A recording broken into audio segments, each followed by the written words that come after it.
నమస్కారం NSTV news కి స్వాగతం. నా పేరు ఉషా. ముందుగా ముఖ్య అంశాలు. రాష్ట్ర ప్రభుత్వం సంక్షేమం అభివృద్ధి అనే ద్విసూత్రంతో ప్రజల జీవన ప్రమాణాలను మెరుగుపరుస్తోందని జిల్లా ఇన్ఛార్జ్ మంత్రి జూపల్లి కృష్ణారావు అన్నారు. ఆదివారం బైన్సాలోని పట్టణంలో పర్యటించిన ఆయన 30.32 కోట్ల రూపాయల విలువైన పలు అభివృద్ధి పనులకు శంకుస్థాపనలు, ప్రారంభోత్సవాలు చేశారు. ఇందులో భాగంగా పట్టణంలో నిర్మించిన 440 డబుల్ బెడ్రూమ్ ఇళ్లను లబ్ధిదారుల కోసం మంత్రి ప్రారంభించారు.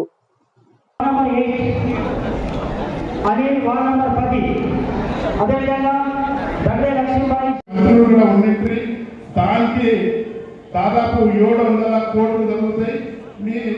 మాకు 700 కోట్లతో 28 ప్యాకేజ్ పూర్తిగా చేస్తే 50,000 ఎకరాలకు మా సాగునీరు వచ్చి మా రైతు సోదరులు సుఖ సంతోషంతో ఉండాలని తెలియజేస్తూ, అదేవిధంగా ఏదైతే బెనిఫిషరీస్ ఈరోజు 436 మందికి ఇచ్చినామో వాళ్ళకు నా తరఫున స్వాగతం పలుకుంటూ ముగిస్తున్నాను. జై జై భారత్, జై తెలంగాణ.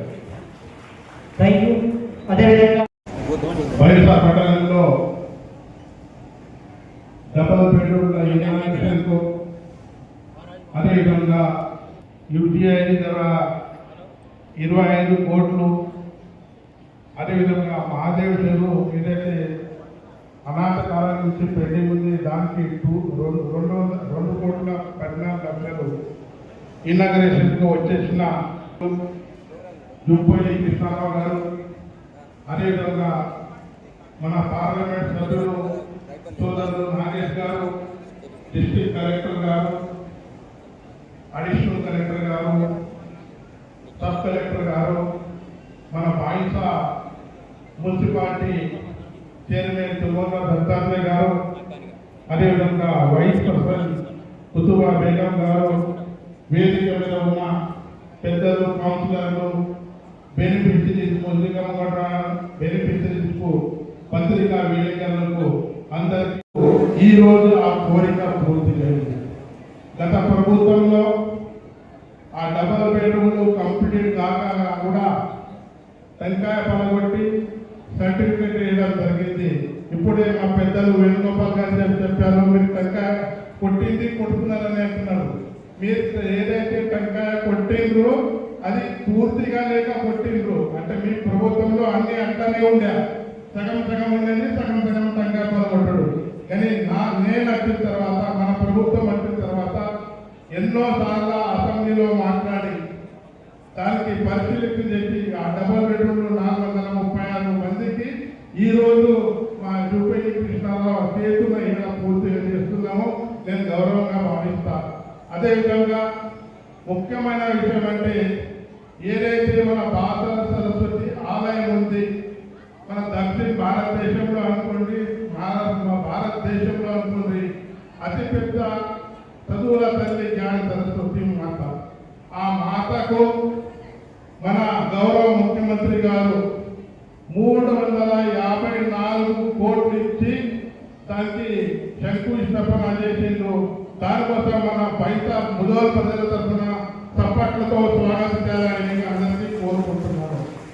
ఎందుకంటే గత ప్రభుత్వంలో 50 కోట్లు వచ్చినాయి, వెళ్ళిపోయినాయి. కానీ దానికి ఎవరు శ్రద్ధ పెట్టలే. కానీ మన గౌరవ ముఖ్యమంత్రి గారు శ్రద్ధ వహించి 300 టెండర్స్ కంప్లీట్ అవుతున్నాయి. పని కూడా త్వరలోనే స్టార్ట్ అవుతుందని సభాముఖంగా తెలియజేస్తున్నాను.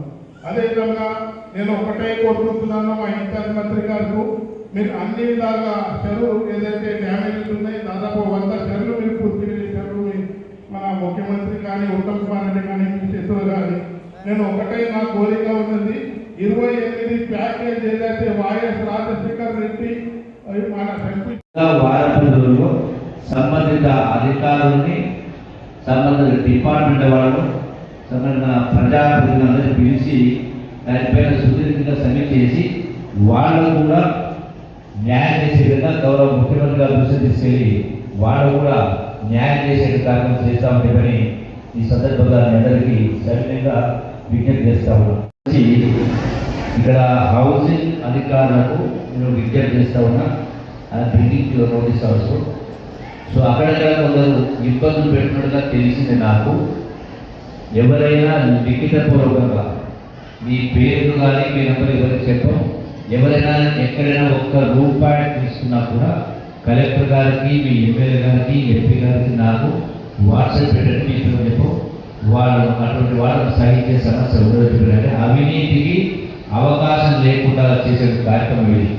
ఇందులో ఎవరైనా అటువంటి తప్పు చేసే కార్యం చేస్తే వాళ్ళకు తగిన బుద్ధి శాంతించేటువంటి కార్యక్రమం మనం చేస్తాం. అంతేకాకుండా ఇంకొక సమస్య ఉంది ఇక్కడ. ఈ యొక్క గతంలో ఈ యొక్క శ్రీ పాల్సీకర్ రంగారావు ప్రాజెక్టు, ఈ ప్రాజెక్టులో కొందరి పొలాలు మునిగిపోయినాయి, నష్టపరం కావచ్చు, ఆనందాలు కావచ్చు, అట్లాగే కొన్ని ఫౌండేషన్ వేసి